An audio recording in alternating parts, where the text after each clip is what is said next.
En Malvinas Causa Central, la historia del conflicto del Atlántico Sur la cuentan sus protagonistas.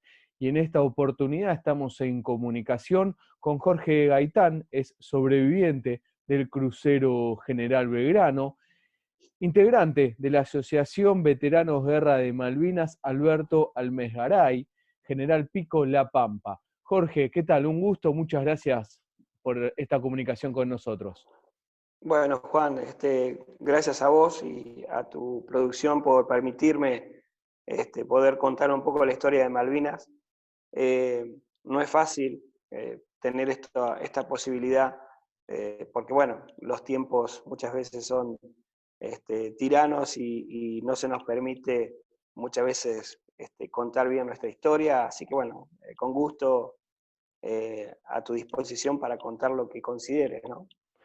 Muchas gracias, Jorge. Vos eras conscripto en 1982, te tocó hacer el servicio militar obligatorio en la Armada. ¿Qué año empezó o en qué momento empezó tu conocido como Colimba? ¿Cuándo lo comenzaste? Yo ingresé en 1981, en octubre del 81. Eh, Me tocó, fue muy divertido, la verdad que, a ver, yo siempre fui un tipo divertido, ¿sí? De muy buena onda. Y por ahí, antes para que te tocara la conscripción, te sorteaban por los 3 últimos números de tu documento y era un sorteo que se hacía por Radio Nacional. Por lo tanto, estabas escuchando atento a ver qué te tocaba. Yo en ese momento trabajaba en una farmacia acá de General Pico, había comenzado como cadete y bueno, después había pasado al mostrador. Así que ese día estaba escuchando el número, mi terminación era 230, así que estaba cerquita del principio, y dijeron el 904. Entonces, me dio alegría porque en realidad yo siempre había querido navegar y que en definitiva no sabía si iba a navegar, pero bueno, el hecho de que te decían que te tocaba marina era como decir, bueno, voy a andar en algún barco. Eh, Pasado un tiempo, eso fue en junio más o menos, junio, julio, y en octubre me incorporé en Punta Alta, en la base Puerto Belgrano, y después de 2 meses de algo totalmente nuevo, nuevo en el sentido de por ahí nosotros venimos de una época en la cual nuestros papás lo que decían que tenemos que hacer hacíamos, comíamos lo que había, no es que no me gusta. Entonces no cambiaba mucho la situación, sí, por ahí cambiaba el rigor de algunas cuestiones, ¿no? Entonces, bueno, eso fue un poco nuevo, pero bueno, yo siempre tuve buena onda y la verdad que eh, nos bailaban y todas esas cuestiones, y bueno, yo jugaba al fútbol, así que entrenaba mucho y no me importaba para nada. Eh, Hasta que, bueno, a mediados de diciembre dan los pases, eh, dan los pases en, al destino definitivo, y yo empiezo, hay otra cuestión, yo tengo un hermano que en ese momento era personal militar, él estudiaba en la escuela militar, y había llegado en diciembre desde Inglaterra con la fragata Santísima Trinidad, la cual habían eh, modernizado. Así que bueno, nada, por sus historias de navegación, también creo que por ese lado venía mi ganas de navegar, ¿no? Eh, yo vivía, en General Pico tiene una particularidad, bueno, creo que todos los pueblos, ¿no? Tienen esa particularidad de las vías para un lado y las vías para el otro. El pueblo lo cortaba las vías del medio, bueno, yo vivía de las vías hacia la parte más humilde, y te puedo asegurar que el 90% de los que fuimos a Marina, a hacer la Marina, que éramos unos cuantos, de acá de General Pico, éramos todos de atrás de la vía. Y atrás de la vía había 3 escuelas, la escuela 12, la escuela Luján y la escuela 66. ¿Por qué tengo todo este relato? Porque tiene un final. Entonces, bueno, nos conocíamos de los campeonatos Evita, que en ese momento era lo único que quizás teníamos que nos sacaba un poco de, de, de casa y demás. Bueno, me dan el pase y paso a ser bañero de una playa ahí en la base militar. O sea, de una playa se le llamaba, en realidad había playa, pero nosotros cuidábamos las piletas. Así que te imaginás que la pasaba espectacular. No tenía francos para ver a mi familia en enero y febrero por una cuestión de que el trabajo que había. Pero bueno, nada, la pasaba bárbaro, realmente. En marzo me mandan a hacer un curso de natación. Éramos 5 en ese lugar, me mandan a hacer un curso de natación y me llamó la atención que el único que sabía nadar era yo. O sea, tampoco era gran un avesado nadador, concretamente. Sabía pegar 3 brazadas, trataba de no ahogarme, flotar. Lo común. Y bueno, y bueno, inclusive lo hice en un día al curso y los otros compañeros se quedaron unos días más tratando de aprender a nadar. Pero a mí me dijeron, hacerlo enseguida si sabés, dice, porque así no venís más. Bueno, yo lo hice al toque. Hasta que, de todas maneras, en la instrucción nos habían enseñado algunas cosas con respecto a los barcos, el hecho de abandono, todas esas, de cómo tenías que hacer, pero bueno, después cuando estaba en la playa me olvidé rápidamente. En marzo hice ese curso y en abril yo había visto algunos movimientos dentro de la base, pero en realidad, te digo, no era de observar mucho esas cuestiones y no pensábamos en un momento en un conflicto bélico. Más allá de todo lo que te dicen en la colimba, uno en realidad va a servir a la patria, pero no tiene el sentimiento que puede tener alguien que le gusta la carrera militar. O sea, no sé, nosotros era, bueno, vamos a practicar tiro, vamos a practicar tiro. Terminábamos todos haciendo cuerpo a tierra y carrera de mar porque hacíamos un desastre cuando íbamos a practicar tiro y todas esas cuestiones, ¿no? Porque no tenés, cuando vos no tenés ese sentido de pertenencia, no lo tenés, ¿viste? Y por más que te lo quieran moldar y todo lo que te dicen, bueno, nada.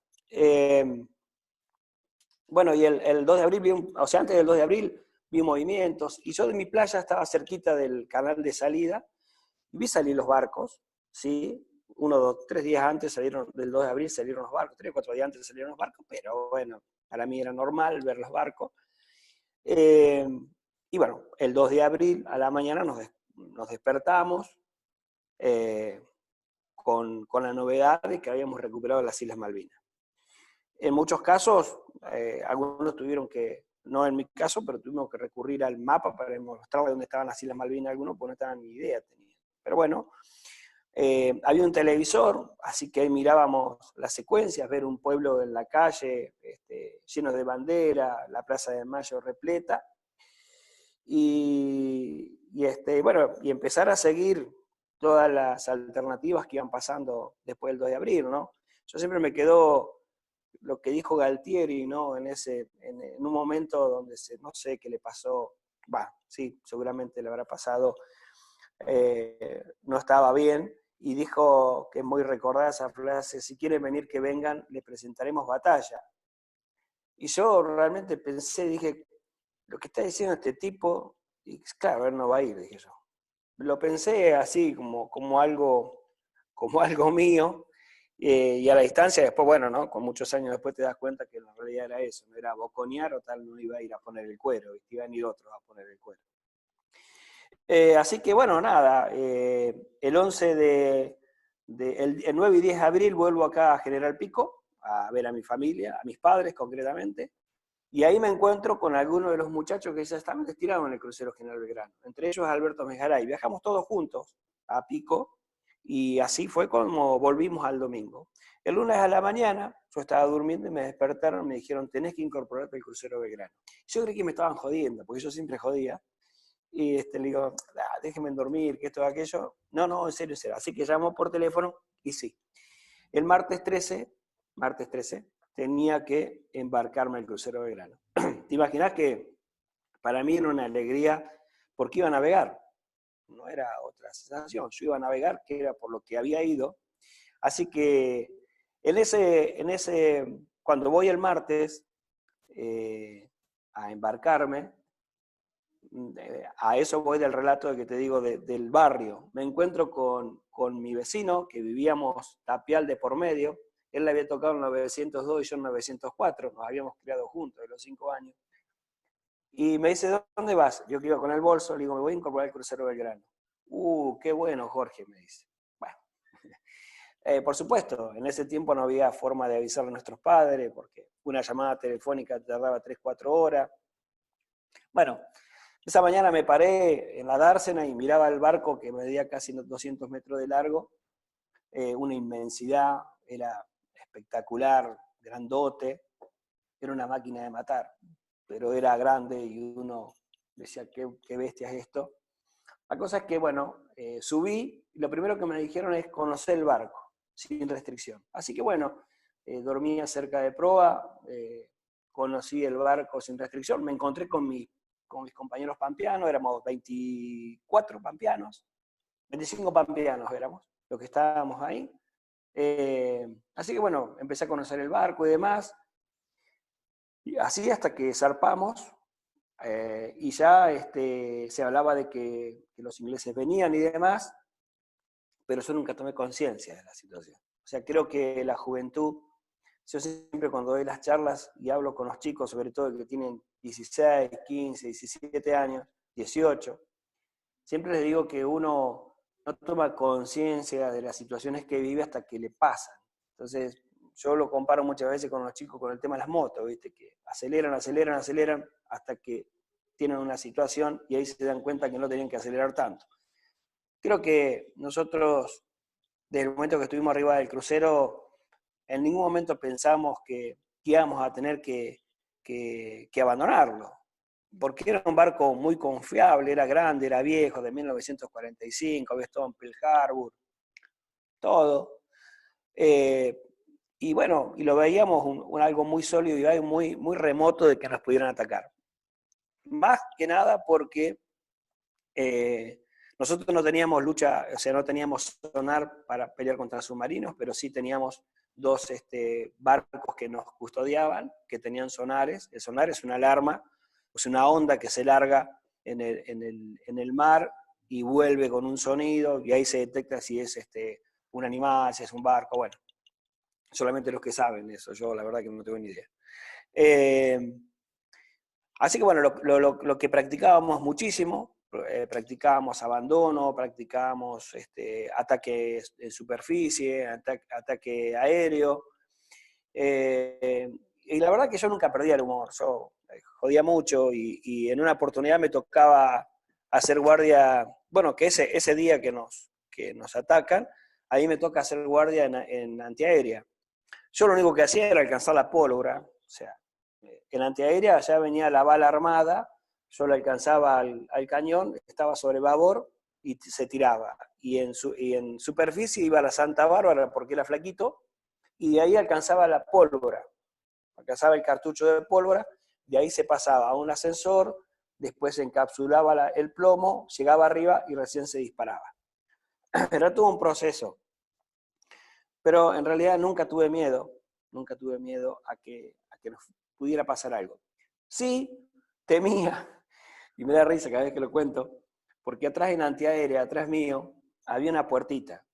Y yo lo único que miraba era que esa puertita no se cerrara. Porque digo, si llega a venir un avión inglés, yo de acá desaparezco. Porque estaba ahí de pechito, o sea. Pero bueno, toda una idea. Ese 2 de mayo, bueno, el 1 de mayo nos dice, o sea, el 1 de mayo es el bautismo aéreo de nuestra flota, de nuestra aviación, empiezan las acciones y nos dicen que vamos a ir a buscar a la flota inglesa el 2 de mayo. Tampoco tomé conciencia de lo que era ir a buscar una flota inglesa. Yo, la verdad que hasta ese momento no sentía miedo, no sentía nada. El 2 de mayo nos levantamos muy temprano. Me tocó antiaérea porque yo hacía guardia en superficie de 8 a 12 y de 20 a 24, pero como estaba en crucero de guerra, me tocaba antiaérea y recién a las 20 de la noche de ese día iba a ser guardia de superficie, en la Santa Bárbara. Esta vez me tocaba antiaérea, la que a mí no me gustaba. Así que bueno, desde muy temprano, 5 de la mañana ya estábamos todos en nuestros puestos, abrigados, y nos empezaron a dar mate cocido, sándwich de mortadela, y en un momento, al amanecer, veo una luz que aparece en el horizonte y ahí me entró un poquitito el miedito. y dije, lo primero que miré la puerta, a ver si estaba la puerta abierta atrás mío. Miré, estaba la puerta abierta, dije, bueno, está la puerta abierta. En realidad fue un satélite. No dieron, en ningún momento se dio la voz de prepararse, nada, nadie decía nadie dijo nada. Era un satélite, una luz que pasó, se hizo grande cuando pasamos. Después viste que, bueno, se conoció que había satélites rusos, que había satélites yanquis. Algunos detectaban, otros eran de meteorológico, que no sirven. Pero bueno, a ver, un montón de cuestiones que te enteras mucho después. Así que ese día, al mediodía, nos mandan a mediodía se acaba el peligro, supuestamente, nos mandan a descansar, y yo me voy a dormir, porque tomaba guardia a las 20, y me acosté a dormir, dormía cerca de proa, en el sollado que estaba casi, o sea, a 20 metros de la proa estaríamos. Y dormía en la cuarta cama, y mi compañero, tercer cama, perdón, y tenía 2 compañeros más abajo. 4 menos 10, Luisito Vargas de Bahía Blanca me despierta y me dice, Pampa, ¿vamos a tomar mate? Le digo, no, le digo, yo tomo mucho mate cocido. No, me quedo acostado. Me dice, bueno, yo me quedo leyendo. Bueno, y a las 4:01 se siente una gran explosión. Me siento en la cama, miro, o sea, pasa una bola de fuego, por el costado, y queda todo oscuro, y entonces lo primero que hago es gritar, Luis, y me dice, sí, estoy acá abajo, le prendemos una luz que no veo. Entonces me prende un encendedor, manoteo una frazada, y bueno, le digo, vamos, le digo. Pensé en una bolsa de alimento que tenía preparada, porque también teníamos preparada una bolsa con comida y con ropa seca, pero tenía una taquilla con clave, por lo tanto, estaba todo oscuro, te imaginas que me iba a poner a buscar. Habremos hecho 2 metros, otra gran explosión, y el barco que se tuerce hacia babor, hacia un costado, y otra vez un gran silencio, y bueno, salimos caminando, buscamos la primera escalera para salir, y me encuentro en Tucumano, que recién el año pasado nos pudimos juntar después de muchos años, que él no se acuerda que iba bajando. Yo cuando lo encontré dije, ¿a dónde ibas? Porque lo cruzan a la escalera y me dice, Pampa, nos han torpedeado. Para mí, torpedear no tenía idea qué era. Dije, ¿torpedeado? ¿Qué habrá sido? ¿Qué será? Hasta que llego arriba, salgo por el tambucho, salgo en camiseta, calzoncillo y medias. El primero que encuentro es el suboficial Pérez, que era del Chaco, y yo venía con la frazada y se la di porque él estaba en cuero y calzoncillos. Se la di a la frazada mía, miro hacia un lado y veo 2 barcos que se iban, que se alejaban rápidamente, y pensé, esos son los que nos atacaron. Y rápidamente, pero todo mi cabeza era, y rápidamente dije, no, si eso era lo que nos cuidaban. Me doy vuelta hacia babor, hacia atrás mía, y se veían las estelas de los torpedos. En realidad nos tiraron 3 torpedos, pegaron 2, uno de estos siguió y le pegó al Piedra Buena, pero no explotó. Bueno, nada, la cubierta mojada era de madera, así que te imaginás que te podías resbalar, caer el agua, nos agarrábamos de las manos, las barandas del barco eran de acero, un alambre acerado, pero era grueso, pero en algunos lados estaba roto. Al pegar en la proa y en la sala de máquina había roto algunos alambres de eso. Así que bueno, nos ayudábamos hasta que dieron la orden de abandonar el barco. El barco tenía balsa éramos 20 por balsa, éramos 1093, y había balsas que en cada una entraban 20 personas. La realidad fue que muchas balsas se inflaron, otras se inflaron la mitad, otras no se inflaron. Otras se rompieron con el barco, porque la proa quedó como una flor, los balsas que fueron pegando porque el viento las trajo hacia el barco se rompieron. Así que bueno, a las 5 menos 25, 4:30 más o menos, dan la orden de abandonar, que la da el comandante. Y soy el primero que me largo en mi balsa, porque yo tenía destinado una balsa, éramos 20 en nuestra balsa. Soy el primero que me largo, como nos habían enseñado en la instrucción, sentadito arriba, me metí, y bueno, el segundo que se largó parado, y me pegó en la cabeza, así que me acosté, porque dije, este me mata, esto me van a matar. Y bueno, y se fueron largando todos. Llegamos a 18, y no había nadie más arriba como para largarse, y ya todas las otras balsas se estaban alejando, así que bueno, empezamos a alejarnos con unos... cortaron la soga, porque las balsas están atadas al barco, porque te imaginas que si tira la balsa, se te va a los 2 minutos, tenés que nadar.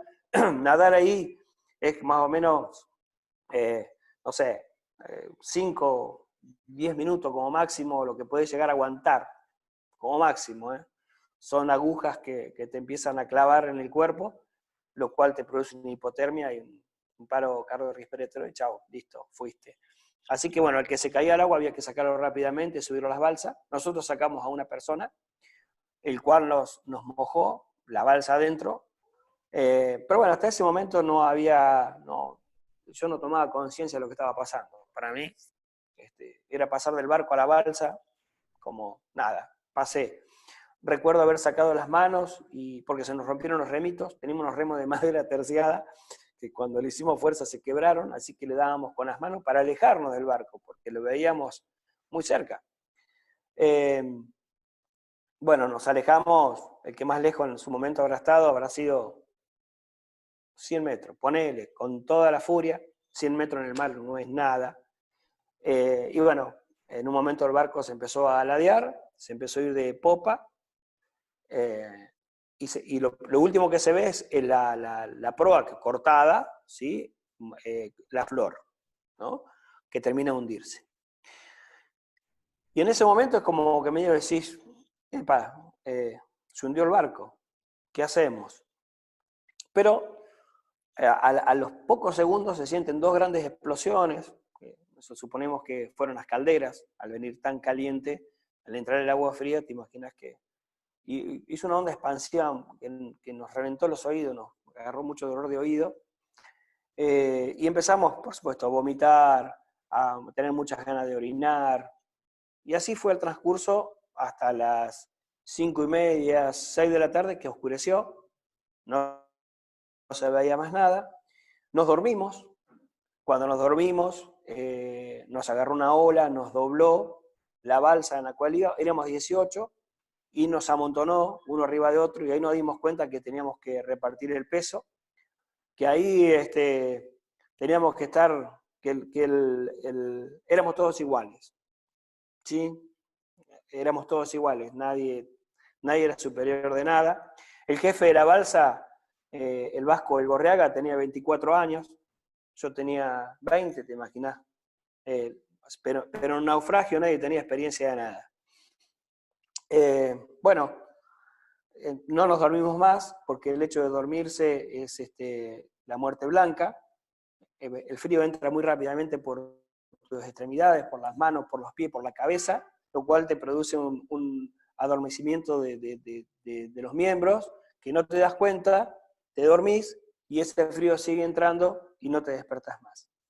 Así que bueno, eso la teníamos clara, y tratamos de no dormirnos, de estar activos, de sacudir al compañero, de pegarle al compañero para que no se durmiera, y vomitábamos en una, perdón, teníamos 2 jarritas, vomitábamos en una jarrita, vomitábamos, en la otra hacíamos pis, y lo tirábamos afuera. Hubo balsas que se vomitaron encima, que se hicieron pis encima, para darse calor, nosotros no sabíamos.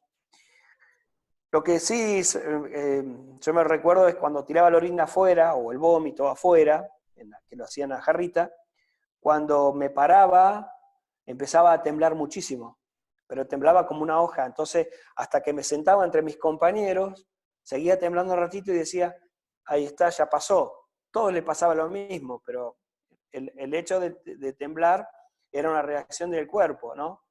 Para tratar de que la sangre circule. Y el hecho de exentarte y parecer que estás calentito es una cuestión de decir, me quedo quieto para que el frío siga haciendo su trabajo.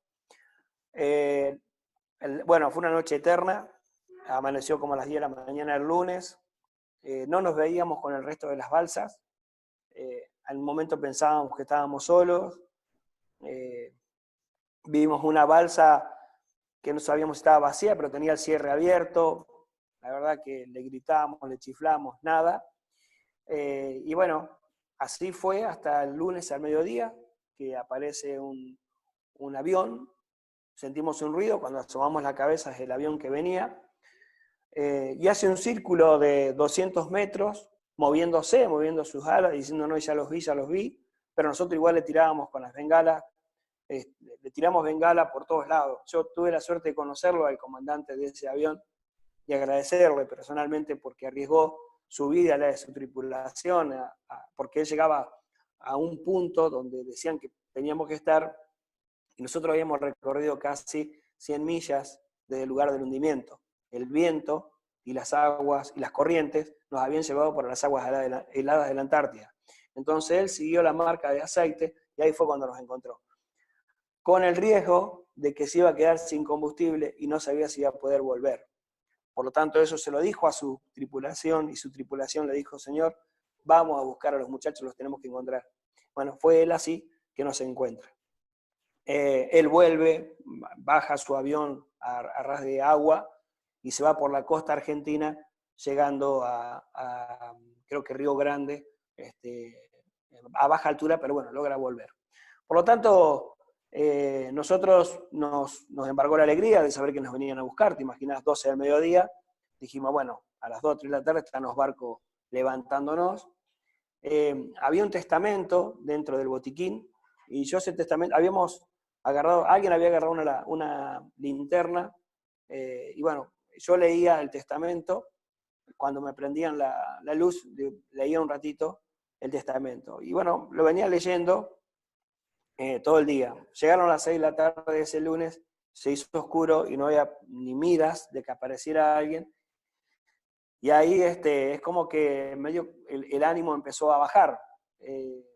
Yo esto que te voy a decir no lo recordaba, sí recordaba lo que hice, no recordaba la frase que dije, pero un compañero de balsa que vino tirado al lado mío, al cual se llevó todas las piñas de su vida, todavía me lo recuerda cada vez que nos encontramos, me dice las piñas que me pegaste, pero yo no quería que se durmiera el flaco, era coronel de Buenos Aires, coronel de apellido, y dice que yo a 10 de la noche pregunto la hora, le digo, ¿qué hora es? Y el guardia de marina me dice las 10 de la noche, el vasco me dice 10 de la noche. Entonces agarro el testamento y lo tiro hacia atrás mío, así, y Juan me dice que mi frase fue, Señor, en tus manos estamos.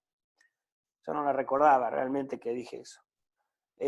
Ahí creo que nos entregamos todo, él mismo dice, yo creo que cuando vos dijiste eso nos entregamos, dijimos ya está, era muy difícil que pasáramos otra noche en las circunstancias que estábamos, pero sobre todo había algo que no nos dábamos cuenta, nosotros orinábamos y vomitábamos mucho y no reponíamos líquido, a pesar de que teníamos agua, no tomábamos agua, porque claro, no teníamos sed hasta ese momento, entonces estábamos en una línea muy delicada. 2 de la mañana, alguien sale a tirar el pie afuera, una de la mañana, sale a tirar el pie afuera, y le preguntamos, ¿viste algo? Y dice, sí, una lucecita, pero debe ser otra balsa. Entonces, cuando asomamos, vimos las luces que se veían a lo lejos de los barcos reflectores, reflectoreaban el mar para buscar las balsas. Bueno, hasta que se acercó el Gurruchaga, un barquito chiquito, un aviso, se fue acercando lentamente, y fui el primero en irme de la balsa. Yo al vasco siempre le reprocho que me mandó a mí porque nadie sabía cómo salía la balsa. Le digo, claro, me mandaste a mí primero, me hizo largar primero a mí, y le digo, cuando hubo que salir de la balsa, fui el primero que se fue. Pero bueno, nada, en realidad es una anécdota risueña que me pasa, inclusive porque después con el tiempo me reía mucho porque me dijeron agarrate de la escalera y había una escalera de madera contra el barco, que yo la veo, y yo le decía, pero acuérdense que yo era de La Pampa, le digo, ustedes me dijeron que me agarrara de la escalera, y para mí la escalera era de madera, y me agarré de una escalera de madera que está clavada al barco. O sea que esa no había forma de que te levantaran. Cuando yo me agarré, me dijeron soltate, soltate, me solté, caí en la balsa de nuevo, por casualidad. Cuando la balsa volvió a acercarse, me agarré de una red. Entonces ahí fue cuando me levantan, me abraza alguien, me dice, flaco, ¿estás bien? Sí, le digo, estoy bien. ¿Podés caminar? Sí, le digo, sí. Cuando me soltó me caí de rodillas. Ahí estaba congelado, los pies no los sentía, las manos no las sentía. Entro adentro, me choca el calor y me preguntan el nombre, de dónde era, y me dieron una taza de caldo. Lo único que me dijeron, guarda que está caliente. Al otro día me enteré que estaba caliente porque me la tomé así, sac, la mandé de una. Me dieron ropa seca, ropa que iban secando de la gente que iban levantando, ropa de la tripulación, del Gurruchaga que tenían ahí los muchachos. Así que bueno, andaba con un pantalón que me quedaba más corto, los zapatos me quedaban también más chicos, y un saco grande. Con eso me puse a recorrer el barco, a buscar a mis compañeros. No encontré a nadie de mis compañeros de La Pampa. Bueno, llegamos a Ushuaia, ahí nos pusieron bonitos, nos dieron un traje verde, nos dieron comida y cigarrillo, y volví a Punta Alta un miércoles. Había mucha gente, era el último avión que venía, había mucha gente esperando a sus seres queridos. A mí no me iba esperándome nadie. Mis padres se enteraron de que ellos estaban en el barco. Mi madre se enteró el día que lo hundieron. Mi padre sabía de antes por una carta que yo mandé desde Ushuaia a un amigo que le dijera, viste en este país que el tema del machismo, y yo le mandé a decir a mi amigo que le avisara a mi viejo, no a mi vieja, porque no quería que mi vieja sufriera. Y en realidad que sufriera mi viejo con ese secreto que tenía y que creo que le costó la vida porque al año falleció, al año de Malvinas. Nunca pudimos hablar de lo que me había pasado. Bueno, las circunstancias en vez de venir un jueves, o sea, el miércoles llegamos a Punta Alta, en vez de venirme el jueves, como hizo la mayoría, yo me quedé con mi hermano en Punta Alta, que él se había vuelto de navegar, habían vuelto también del mar, y el viernes al mediodía recién agarré el colectivo para Pico. Con una cuestión de como que no caía en lo que me había pasado, ¿no? Cuando llego acá a General Pico me bajo 20 cuadras antes de la terminal, porque yo quería llegar a mi casa y bueno, siempre me bajaba al mismo lugar y consideré que me tenía que bajar ahí, me bajé, todos mis amigos y mi familia me esperaba en la terminal. Cuando salieron las puertas del colectivo no bajó nadie, fue un golpe tremendo para mi familia sobre todo. Y el colectivero les dice, bueno, ¿ustedes están esperando a alguien que viene del crucero? Sí. Ah, se bajó en la 10 y la 9, dos calles acá de Pico. Así que me encontraron a 15 cuadras de mi casa, que yo iba caminando con mi bolsito, que me había encontrado con dos amigos que iban a esperarme a la terminal, que me están abrazando cuando veo que doblan un montón de autos y veo que baja mi vieja y mi viejo, y bueno, que lloraban, pero... Y ahí, bueno, me veo como caigo en realidad, y ¿no? Decir, bueno, la verdad que, ¿qué me pasó? Debe haber sido jodido lo que pasamos, ¿no? ¿Por qué te digo esto? Porque uno no toma conciencia de lo que está viviendo en ese momento. Bueno, después traté de salir al otro día a saludar a mis amigos. Bueno, fue cosa imposible porque todo el mundo quería que le contara la historia. Y la verdad que me había llorado por mis compañeros que no había encontrado, ¿no? Que éramos amigos, ¿no? Que no los había, al Vasco Mejaray, que no lo había encontrado. Bueno, lloraba a mis amigos y no tenía ganas de contar lo que había pasado porque no sabía qué estaba pasando tampoco. No pude enfrentar a los papás de Alberto, fueron a casa esa noche cuando yo llegué, porque en un diario de acá, de esta localidad, había salido que yo llegaba con Alberto, el que habíamos sido rescatados, éramos los últimos rescatados y que nos habían rescatado y que llegábamos juntos. Así que bueno, no pude enfrentarlos, no pude, o sea, les dije, no lo vi, lo único que les pude decir. y les dije que todavía faltaba llegar un barco, cosa que no era cierta, ¿no? Pero bueno, nada. Me costó años poder enfrentarlos. Así fue el regreso. Después, bueno, volvimos al poco tiempo a los 10 días tuve que volverme a presentar y me quedé hasta el 31 de octubre. ¿Sí? De premio me mandaron a otra base y me tocó ser policía militar.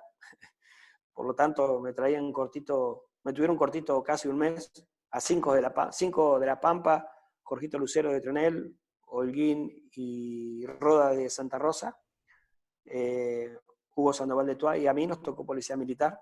Y nos trajeron cortito un tiempo hasta que, bueno, Mario Rodas cayó internado por quemadura de frío en los pies. Y bueno, nada, nosotros teníamos, a ver, las quemaduras que teníamos de frío eran sobre todo genitales, ¿no? O sea, era tremendo cómo teníamos quemado, ¿no? O sea, la quemadura de frío no se ve por fuera, porque está por dentro. Entonces vos veías que estaba todo ardido y, bueno, otros tenían en los pies. Así que llegó un momento que era tanto el dolor, la insensibilidad, todo, es como que los pies se te deformaban y bueno, eso le pasó a Mario y tuvo que caer en el hospital. Y bueno, a partir de que Mario contara esa historia fue cuando pararon con el maltrato hacia nosotros, ¿no? Que la verdad que no teníamos nada que ver, éramos totalmente inocentes de toda situación, ¿viste? Pero no, inclusive no habíamos tomado conciencia de lo que habíamos pasado. Eso es un poquito la historia, Juan. Sí, impresionante. Quien habla es Jorge Gaitán, sobreviviente del crucero General Belgrano. La verdad, Jorge, impresionante, además, con los detalles que nos has contado de tu historia en el crucero Ara General Belgrano.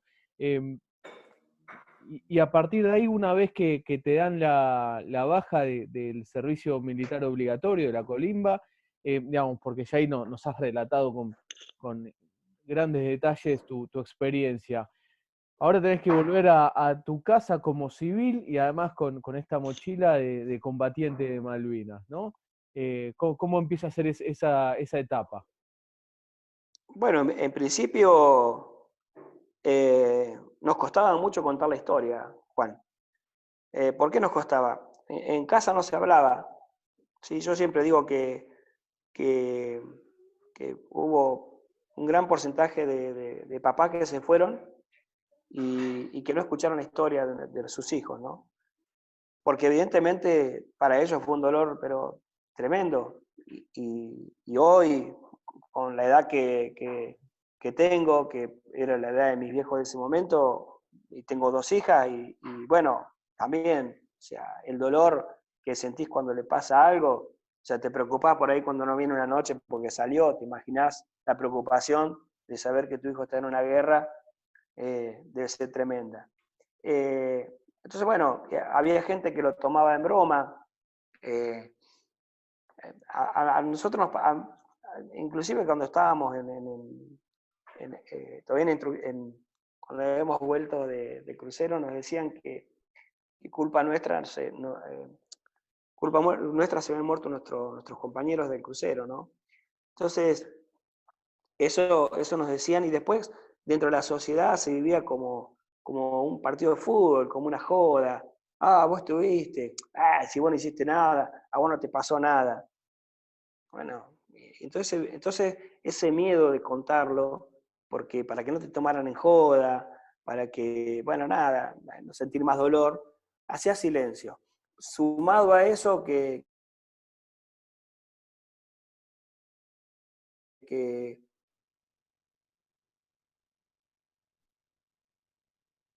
costó reivindicar al veterano de guerra, también tenemos que decir que los primeros que nos quieren silenciar son los militares. Los militares nos dijeron, gracias, vayan a su casa, chao, hasta luego, no jodan más. ¿Entendés? Porque los tipos hasta tenían miedo de que en algún momento se armara como los que se armaron, ¿no? Centros y demás, y que empezaran a protestar. Ellos no querían eso. Si ellos lo que querían era silencio, que no se hablara de Malvinas.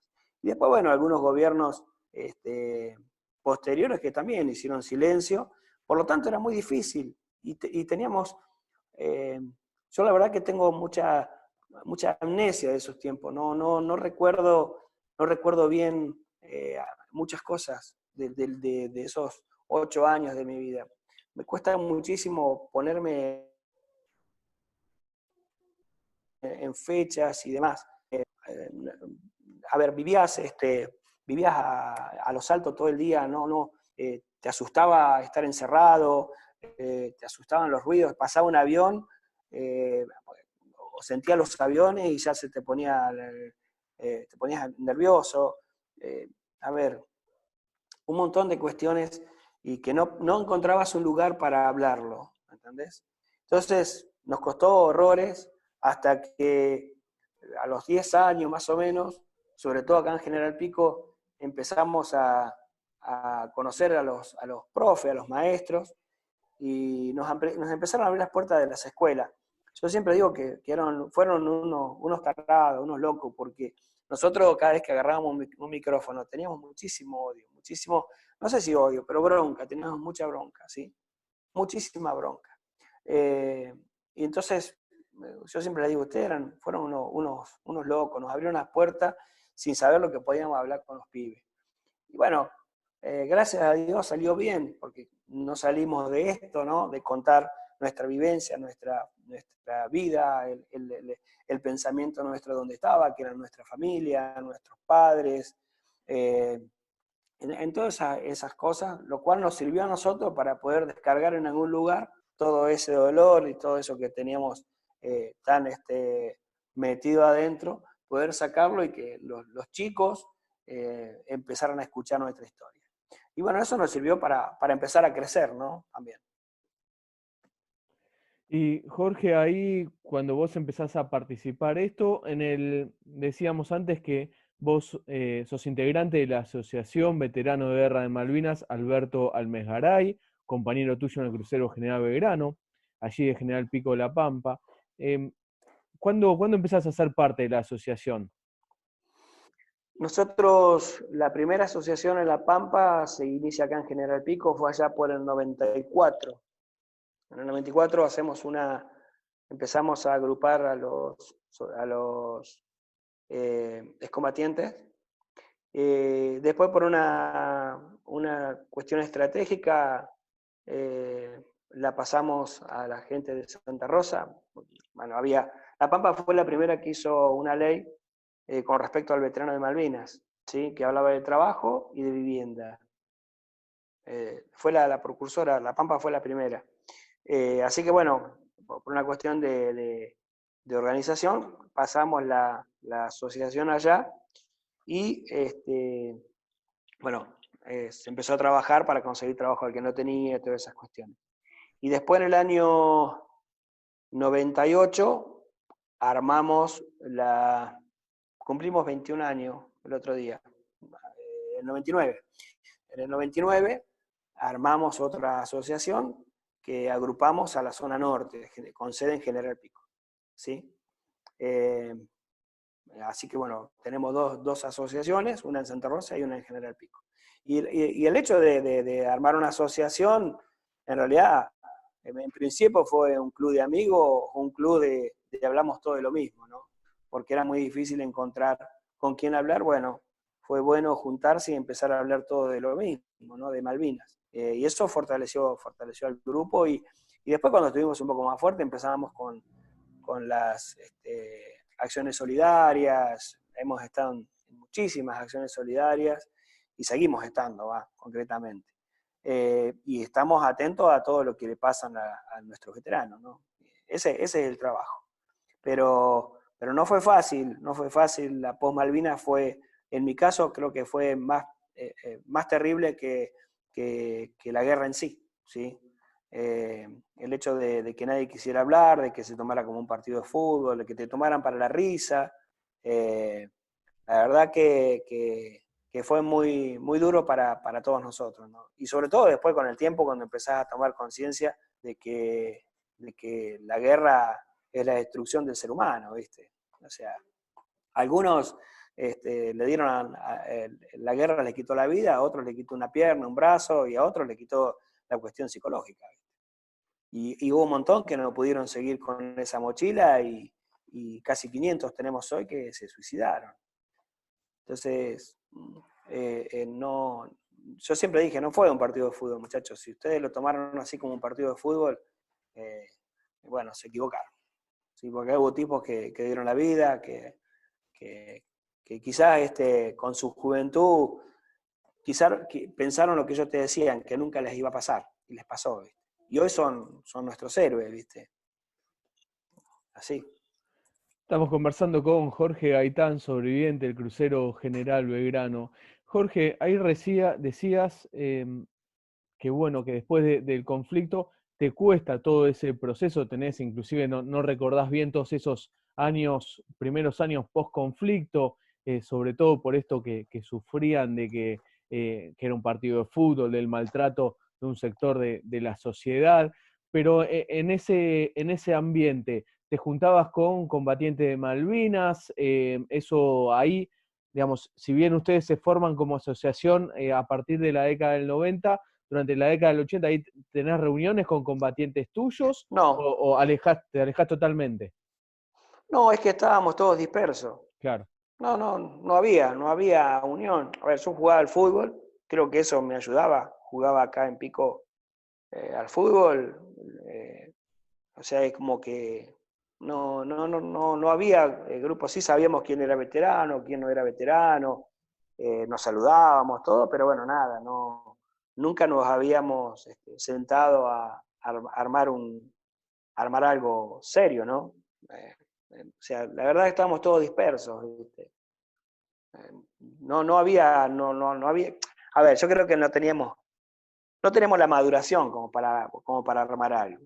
¿Sí? claro. Que vos pensás que con nosotros la edad nuestra, de 18, 19 años, quizás todavía ni sabíamos qué íbamos a hacer en nuestra vida, en muchos de los casos. Ni sabíamos qué íbamos a hacer. Yo trabajaba en una farmacia, algunos estudiaban, pero de repente se te cayó todo y decís, ¿ahora qué hago? ¿Cómo sigo? Entonces, bueno, pues te digo, ni sabíamos qué íbamos a hacer, no teníamos la maduración para armar algo serio. La verdad que bueno, era entrar en fracasos, como entrábamos, ¿no? Un montón de cuestiones que entras en fracasos porque no podés sostenerlos, porque quedás con una cuestión de que querés cambiar, querés rajar, querés escapar. ¿Se entiende? Entonces, Ujú. bueno, hasta que lográs poner los piecitos sobre la tierra, ahí es cuando empecé a decir, bueno, yo quiero armar esto, vamos por esto. Entonces, bueno, pero es maduración y cuando te la cortan violentamente, le pasa a cualquier pibe, ¿no? Obvio, cualquier pibe que le pase algo a los 15, 16, 15 años, 14 años, es como que le complicás su existencia, ¿no? Retrasa su maduración. Y Jorge, tema laboral, ¿conseguís trabajo rápidamente o también te costó por el hecho de ser combatiente de Malvinas? No, no, yo volví a trabajar a la farmacia y después, bueno, cambié de trabajo y por una circunstancia de familia en el 98 entro a trabajar en la provincia, bajo la ley esa que estaba desde el 83, 83, 84. Primera ley es 84. Ujú. Entro a trabajar por una cuestión de familia, entro a trabajar en el municipio de acá en nuestra ciudad. Sí, sí. Después, bueno, entraron casi todos, o sea, la provincia tomó a casi todos los que quisieran, tenían las puertas abiertas para ingresar a trabajar. Nunca tuvimos problemas. A ver, ¿cuál era el problema? Por ejemplo, en una oportunidad nos tocó ir a hablar por un compañero y un ministro que había de gobierno nos dijo, había pasado, no sé, 12, 14 años de Malvinas, no recuerdo bien, nos dijo que la ley ya estaba, que no tenía más valor la ley. Entonces, escúchame, una ley no nos puede decir eso. Bueno, nada, logramos hacerle entender que estaba equivocado y demás. Fue lo único que tuvimos.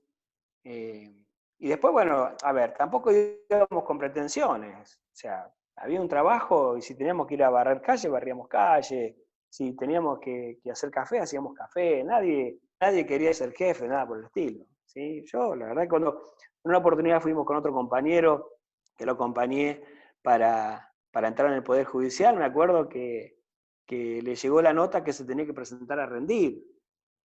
y el compañero este tenía el secundario terminado, todo bárbaro, pero hacía 10 años que no agarraba una máquina de escribir y te daban una máquina de escribir. Entonces, nosotros le dijimos, lo llamamos, le dijimos, mirá, nosotros no queremos rendir, queremos entrar de ordenanza, después dejanos que el camino lo hacemos nosotros, pero no, bueno, nos mandó a rendir, por supuesto no nos presentamos, ¿no? Y sí. Aparte nos pareció una falta de respeto total hacia toda esa gente que estaba anotada y que había estudiado, estaba perfeccionando, y nosotros ahí como colgados decir, bueno, quizás nos dan el lugar, quizás sea, bueno, entran los veteranos porque hay una ley, porque tiene más puntos, entonces no nos pareció buena la idea. Dijimos no. En eso siempre fuimos muy cautos, en esta asociación fuimos muy cautos en esas cuestiones. Nunca usamos el cartel de veterano para conseguir cosas. No, creo que no. No corresponde. Jorge, vos como fuiste tripulante del crucero Ara General Belgrano, ¿el ataque al crucero lo considerás un crimen de guerra? ¿Lo considerás que fue dentro de las reglas de la guerra? Vos lo dijiste, estábamos en guerra. O sea, yo la verdad que me duele cuando dicen que es un crimen de guerra, ¿sí? Porque son muertes inútiles. Tenemos que hablar de muertes inútiles. Entonces, me parece que el hecho de enmarcarlo dentro de un crimen de guerra es una cuestión, en algún momento, de algunos, de hacer política o de conseguir algún beneficio, no sé. Pero yo siempre digo, estábamos en guerra. Los militares o nuestros jefes se relajaron y le creyeron al inglés, que no iba a atacar. A ver, cuando vos te dicen la zona de exclusión, viene alguien y te dice, tu casa está en esta manzana, ¿no es cierto? Pero yo soy el dueño de todas las cuadras. Y vos decís, pero yo quiero ir a mi casa. No se te ocurra, ni te acerques. Entonces vos al tipo, le vas a respetar lo que el tipo te está diciendo. O sea, vos no le podés respetar al inglés,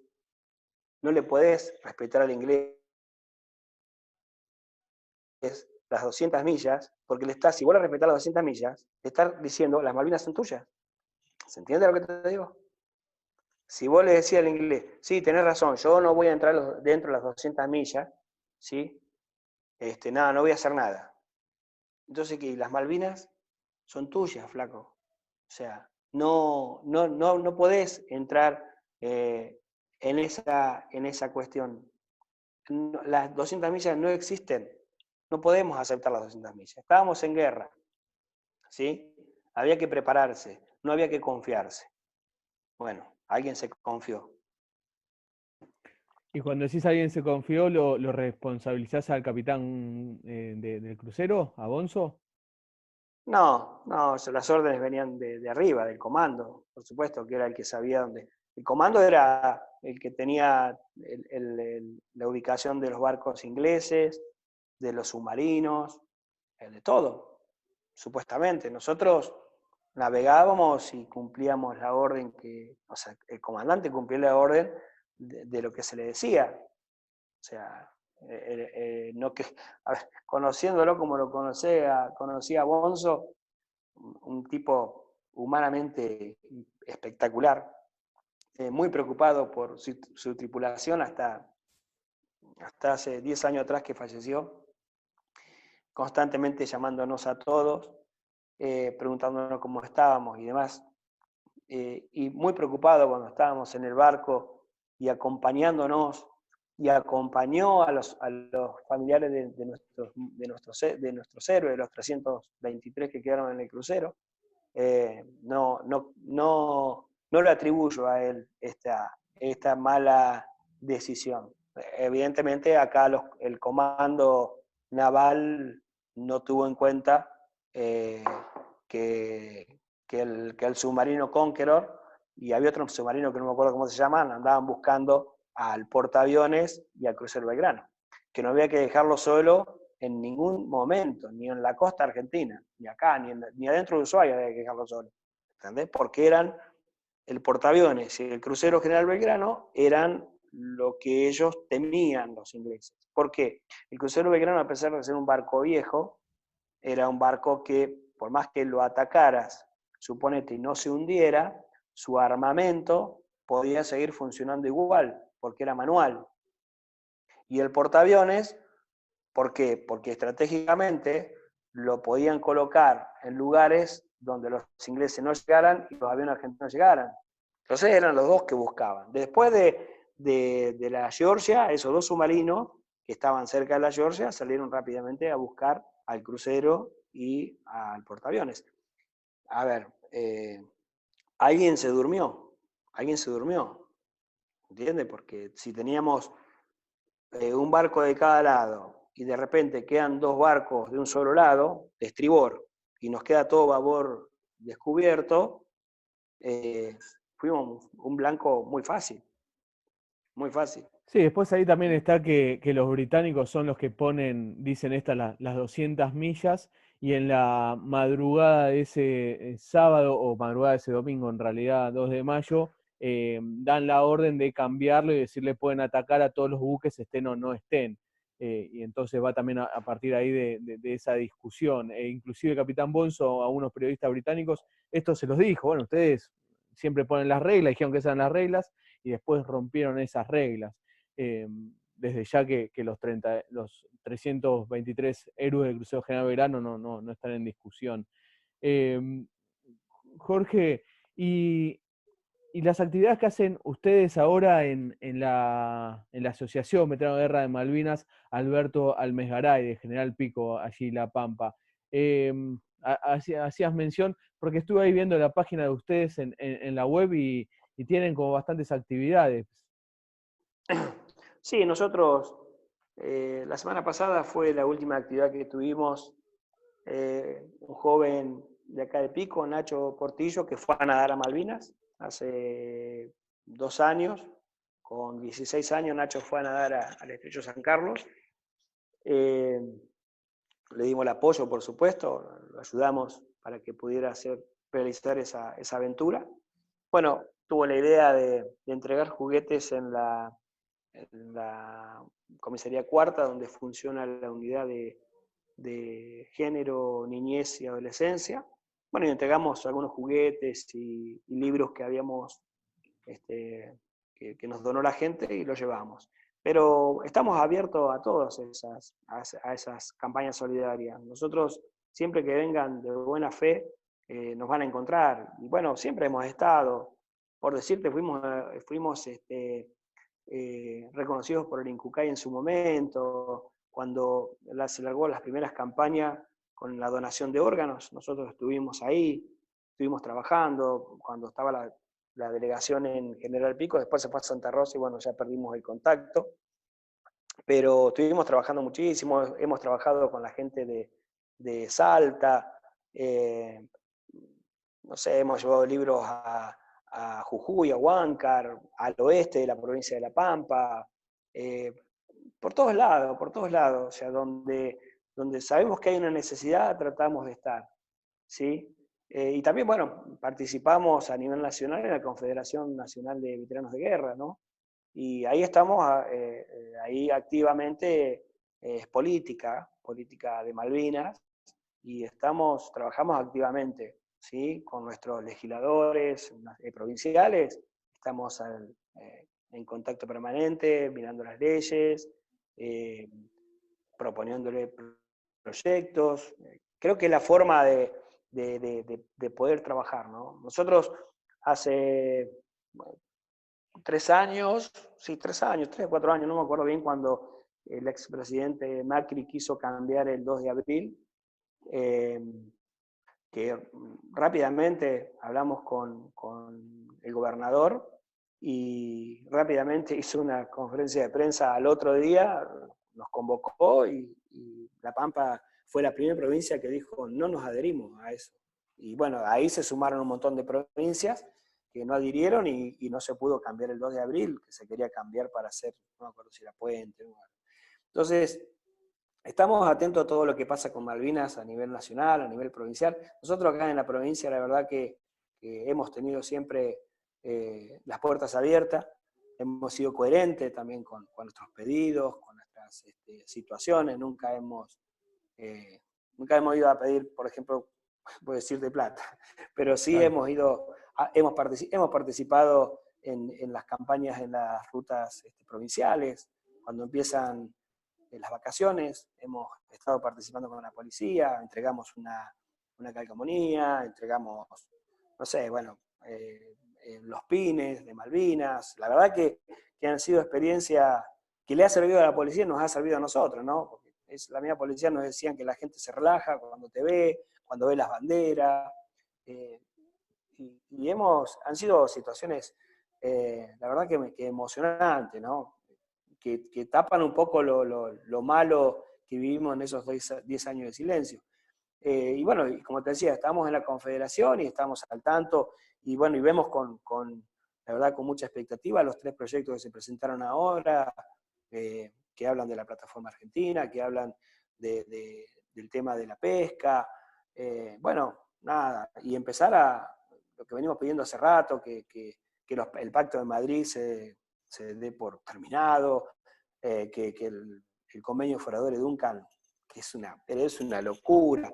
Lo que pasa es que, bueno, lamentablemente, yo siempre digo, a la gente no le puedes decir que se ponga a leer y se entere todo lo que pasa en nuestro país, ¿no? Porque por ahí no llega a comer, no tiene para comer, no se va a poner a leer.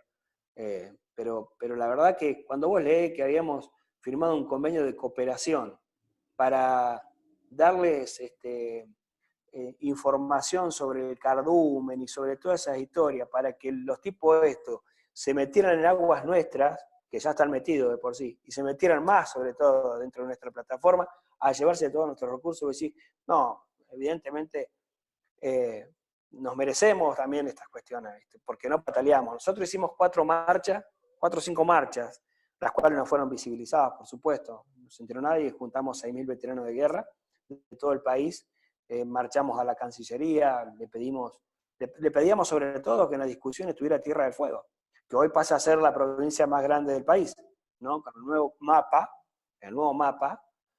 pasa a ser, bueno, le pedíamos que se sentara Tierra del Fuego en las negociaciones con los ingleses porque sabíamos que había una entrega escondida como la que estaba pasando. Entonces, bueno, a ver, pero en estos años de democracia, primero Alfonsín, que tuvo tantos problemas que ni se acordó de Malvinas. Después vino Menem, que firmó el Pacto de Madrid. De la Rúa no hizo nada. Kirchner, que reivindicó al veterano y empezó con algunas políticas exteriores que empezaron a hacer un poquito de ruido, y después termina Cristina siendo un poco más agresiva con la política exterior, cuando le cobra multa a todas las empresas que trabajen para el Reino Unido y que vayan a pescar, que es lo que esta ley está diciendo, ¿no? La ley esta está diciendo eso, y hay que aumentar, muchachos, el valor de las multas, porque la verdad que lo que le cobrábamos hace 10 años atrás es una risa comparado a lo que existe hoy, ¿no? Entonces, yo creo que hay tenemos, mira, los argentinos cuando estamos organizados, como pasa ahora con la pandemia, vos fíjate más rápido, cuando estamos organizados hacemos grandes cosas, ¿viste? Entonces, no vamos a ir a pelear con los ingleses con armas, porque sería una locura, ¿no? Hoy ellos ahí en Malvinas tienen una base militar con 1.500, 2.000 tipos, con aviones, y tienen barcos dando vuelta, bueno, a ver, tienen una fortaleza. Entonces sí, lo que tenemos que hacer es tener todos el mismo norte con Malvinas y aportar ideas para que nuestros representantes las expongan, y es la forma de recuperarlas. Es la forma de recuperarlas, con ideas y con tratarlo de sentarlos a sentarse a negociar, y también ver, porque esto de la autodeterminación es una falacia, una mentira, la autodeterminación de lo que hablan los Kelper, ¿no? Hoy los ingleses a ellos los consideran ingleses por todos los recursos que hay, nada más, porque si no hubieran seguido siendo Kelpers. Sí. Y son una población que inclusive está instalada, que no son ni nativos en muchos de los casos, y los jóvenes se están yendo. Yo estuve hace 4 años en Malvinas, porque tenía un viaje pendiente y lo hice con 3 amigos de acá de General Pico, y fui a rendir honor a mis hermanos muertos, y hablé con isleños y demás, y ellos me decían que los jóvenes se están yendo y no vuelven. Entonces, hoy Malvinas para los ingleses es un gran negocio, para los ingleses, por supuesto para los Kelper también, pero los hijos de los que viven ahí, que van a morir ahí en Malvinas, los hijos no van a volver, pero van a cobrar, ¿sí?, lo que se siga pescando y lo que se siga sacando, porque esa es la empresa. Es una empresa, no es que tengan amor por ese lugar, tienen amor al negocio. ¿Sí? Es un gran negocio para los ingleses estar en Malvinas. Entonces, bueno, nosotros vamos más allá de los recursos y demás que nos están haciendo un desastre, están vaciándolos. Nosotros también tenemos una cuestión de sentimiento por Malvinas, muy grande. El pueblo argentino tiene un sentimiento por Malvinas muy grande. Y eso es gracias, en principio, a los trabajos de los centros de veteranos de guerra, al periodismo. Al periodismo, yo digo, son la pata que necesitamos para que nuestra historia se hiciera conocida, y a los profes, ¿no? A los maestros y a los profes que nos abrieron las puertas para hablar de Malvinas. Si no, nadie habla de Malvinas. Nadie habla. Después de 4 años empezamos a hablar de Malvinas de vuelta. Entonces voy a decir, ¿por qué no podemos seguir hablando y tener una política de Estado? Que entre, bueno, ahora se arma la comisión, que por 5 años se va a hablar de lo mismo, o por lo menos de Malvinas. Claro. Uno no considera que hablen de lo mismo todos sus integrantes, que haya una discusión acorde a la circunstancia y para el bien de todos los argentinos, que no haya nada escondido. Y ahí en el Consejo la Confederación está proponiendo a un compañero de ustedes de Santa Fe. Sí, a Fito el apellido es difícil. Sí. Sí, Fito. Bueno, Fito es un militante de la primera hora por Malvinas, por los derechos argentinos sobre Malvinas. Es una persona capacitada para sentarse a hablar y a discutir, y la verdad que la Confederación en este momento debe estar albergando entre 13 y 14.000 veteranos de guerra. Nosotros estamos proponiendo a Fito para que se siente en esa mesa, ¿no? Que se siente en esa mesa. Y es muy bueno tener la voz de un veterano de guerra dentro de esa comisión. Y que no sea, a ver, lo que proponemos también que no sea con el dedo, porque Claro. sea amigo de, vamos a sentarlo acá porque es amigo de, y no jode, no habla, no nos va a tirar en contra. Entonces, lo que queremos es alguien que de repente pueda, más allá de que es una comisión asesora, que no tiene ni voz ni voto, pero sí que pueda llevar algún proyecto que pueda ser discutido, que lo pueda poner en discusión al grupo de veteranos de guerra, que sepamos nosotros lo que se está haciendo, porque también es eso, ¿no? Saber lo que se hace, porque muchas veces en estas comisiones se arma una comisión y no te enteras nunca lo que hicieron, ¿sí? Perón siempre decía, si no querés hacer nada, arma una comisión. Bueno, entonces no queremos que pasen esas cuestiones, creo que somos un país que ha evolucionado, el ser humano ha evolucionado, y tenemos que estar a la altura de las circunstancias, y por eso proponemos a Fito, ¿no?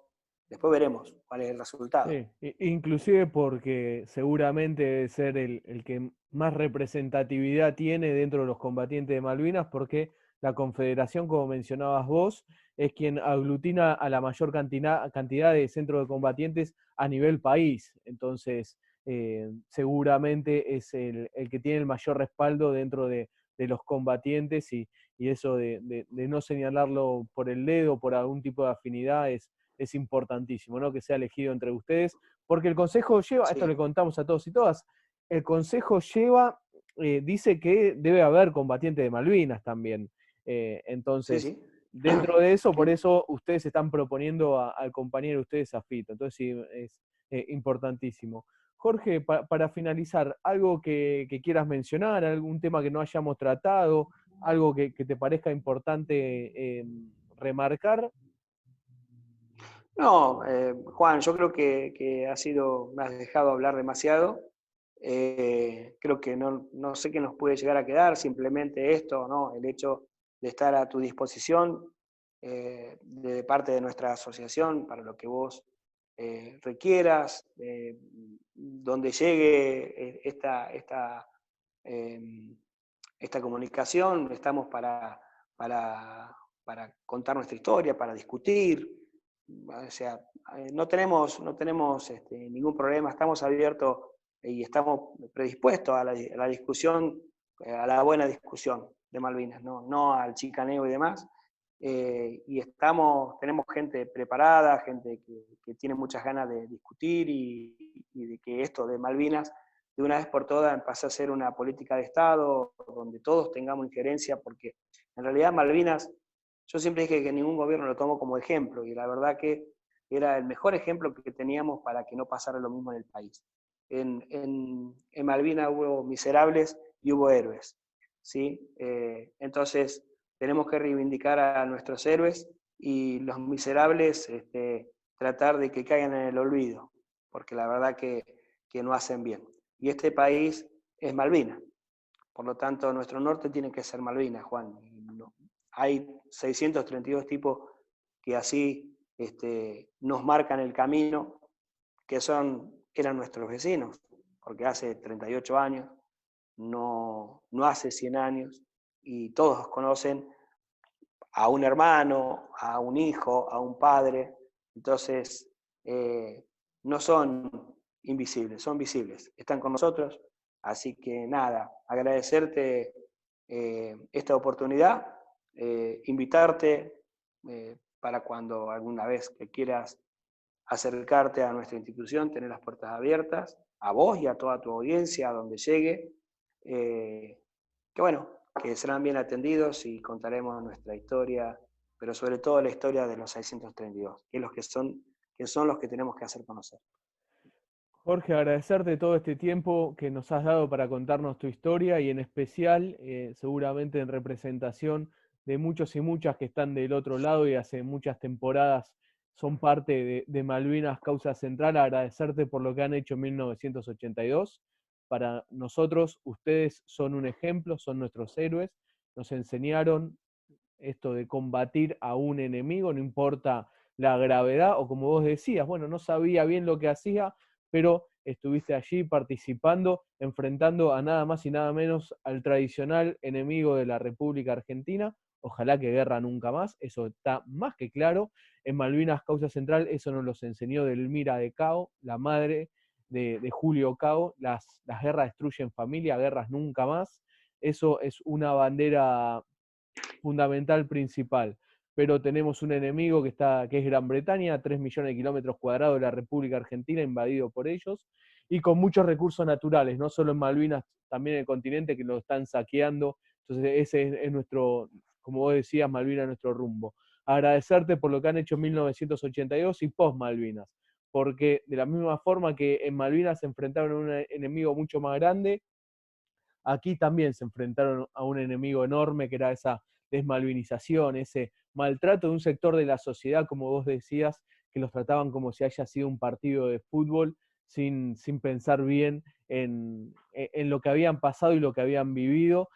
Con el tiempo quizás se ha dado vuelta en ciertos lugares esas cuestiones que tanto se decía, ¿no? Uno va a cualquier barrio del país y encuentra una pared pintada por algún ciudadano con héroes de Malvinas, alguna referencia hacia ustedes, eso no hay duda. O cuando ustedes participan en algún acto, seguramente allí en La Pampa, como en toda la República Argentina, ustedes son aplaudidos como se merece, porque eso es lo que sienten el pueblo argentino. Así que Jorge, agradecerte por todo. 1982, el post Malvinas y este rato que has dado para Malvinas Causa Central. Muchísimas gracias, Jorge. Gracias a vos, Juan. Un abrazo. Hablábamos con Jorge Gaitán, sobreviviente del crucero General Belgrano, integrante de la Asociación Veterano de Guerra de Malvinas, Alberto Almesgaray, General Pico, La Pampa.